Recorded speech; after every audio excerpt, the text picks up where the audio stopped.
Sir చెప్పండి అయ్యా. Current bill sir. 10,000 ఎందుకయ్యా ఇంత? ఏ రోజైనా నీళ్ళు ఇచ్చావా? అన్నం పెట్టావా?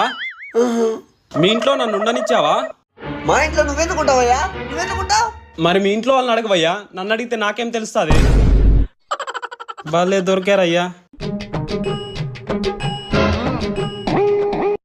కరెంట్ బిల్ ఏం మీ నాయన కడతాడా?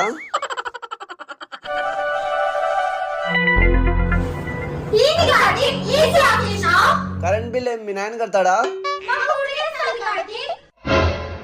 ఊపుకోండి. సరే సార్. మహి, కార్ కీస్ తీసుకున్నావా? నేను అడిగింది కార్ కీసే. అర్జెంట్ గా పోవాలే, లేకపోతే నా జాబ్ పెట్టేస్తారు. నీ అమ్మ సైకిల్ ఎట్లా పోయేది ఆఫీస్ కి?